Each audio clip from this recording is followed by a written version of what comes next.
Hi friends, இந்த வீடியோல Human Assist Devices CBM 352 இதுல உள்ள இம்பார்ட்டன்ட் क्वेश्चंस எல்லாத்தையும் பார்ப்போம். சோ ஓவராலா நிறைய क्वेश्चंस கொடுத்திருக்கோமே அப்படின்றது மாதிரி பார்க்காதீங்க. எக்ஸ்பிளைன் பண்ணும்போது நமக்கு என்னெல்லாம் ரொம்ப இம்பார்ட்டன்ட் அப்படின்றதையும் கொடுக்குறோம். மோர் ப்ரையாரிட்டி கொடுத்து அதை படிச்சதுக்கு அப்புறம் நெக்ஸ்ட் क्वेश्चंसக்கு போங்க. சோ ஃபர்ஸ்ட் லெசன் பார்த்துக்கிட்டோம்னா schematic for temporal bypass of left ventricle functioning and different stages of artificial heart. So இது ரெண்டுமே ரொம்ப இம்பார்ட்டன்ட். நமக்கு ஃபர்ஸ்ட் லெசன் மட்டும் தான் கொஞ்சம் क्वेश्चंस எக்ஸ்ட்ரா இருக்க மாதிரி இருக்கும். மத்த லெசன்ல ஓவரால் பிரெடிக்ட் பண்ண மாதிரி எக்ஸ்பெக்ட் பண்ணிரலாம்.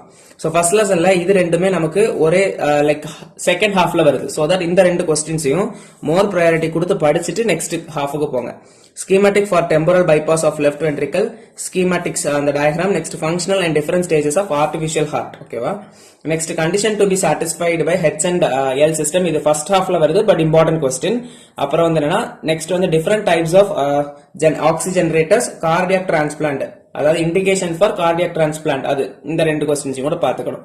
சோ ஃபர்ஸ்ட் இந்த ரெண்டு क्वेश्चन கிளியர் பண்ணதுக்கு அப்புறம் இந்த ரெண்டு क्वेश्चंस பாத்துக்கோங்க. நெக்ஸ்ட் வந்து யூனிட் 2 போய்ட்டோம்னா principle of external counter pulse techniques, intra aortic balloon pumping, prosthetic cardiac pulse. மோஸ்டா இந்த மூணு क्वेश्चनல இருந்து ஒன்னு எப்பவுமே எக்ஸ்பெக்ட் பண்ணிட்டு இருக்காங்க.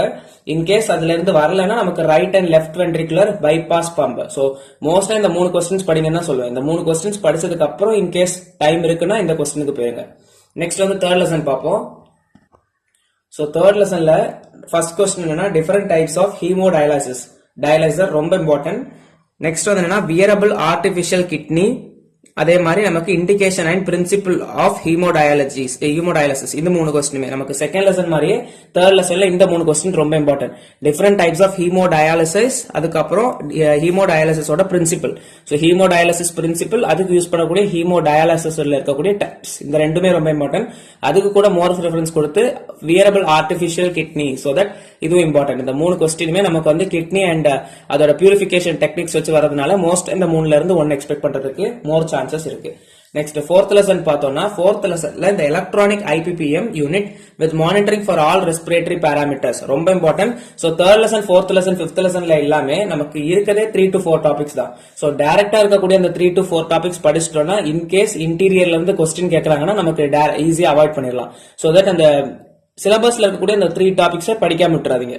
சோ ஃபர்ஸ்ட் லெசன்ல இருக்கக்கூடியது எலக்ட்ரானிக் ஐபிபிஎம் யூனிட், அது படிக்கணும் லைக் ஃபர்ஸ்ட் क्वेश्चन. அடுத்து வந்து wearable devices for hearing correction, அதுவும் இம்பார்ட்டன்ட். நெக்ஸ்ட் வந்து தேர்ட் வந்து இது எல்லாமே பேசிக்கா நமக்கு ஆட் ஆன் क्वेश्चंस எக்ஸ்பெக்ட் பண்ணலாம், 4 மார்க் இல்ல 6 மார்க் அந்த மாதிரி. சோ தட் எல்லா டாபிக்குமே என்னன்றதை பார்த்துட்டு பேசிக்கா கொஞ்சம் பாயிண்ட்ஸ் கேதர் பண்ணிக்கோங்க. டைப்ஸ் ஆஃப் டெஃப்னஸ் என்னெல்லாம், அதுக்கப்புறம் ஹியரிங் எய்ட்ஸ் நம்ம என்னெல்லாம் யூஸ் பண்றோம், அப்புறம் எஸ்ஐ மாஸ்கிங் டெக்னிக்ஸ், இது எல்லாமே பேசிக்கா என்னன்றது தெரிஞ்சு வச்சுக்கோங்க. நான் ஆல்ரெடி சொன்னது மாதிரி third lesson, fourth lesson, fifth லெசன்ல நமக்கு டாபிக்ஸ் ரொம்ப கம்மியா இருக்கிறதுனால மோஸ்டா ஒன்னு எக்ஸ்பெக்ட் பண்றது ரொம்ப ஈஸி. பட் இன்டீரியர்ல क्वेश्चंस கேட்டுட்டாங்கன்னா நமக்கு அந்த 3 டாபிக்ஸ்ல இருந்து தெரிஞ்சிருந்தாதான் நமக்கு இன்டீரியர் क्वेश्चन அவாய்ட் பண்ண முடியும். சோ தட் இந்த 3 டாபிக்ஸை டீடைலா படிச்சிருக்கணும். நெக்ஸ்ட் வந்து ஃபிஃப்த் லெசன் பார்ப்போம்.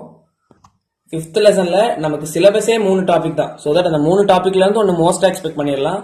அதுல நமக்கு வந்து இந்த டிரான்ஸ்கியூட்டானியஸ் எலக்ட்ரிக்கல் நர்வ் ஸ்டிமுலேட்டர் ரொம்ப இம்பார்ட்டன்ட். அதை முடிச்சதுக்கு அப்புறம் bio feedback or diagnostic and point of care platforms ஏதாவது ஒன்னு படிச்சுக்கோங்க.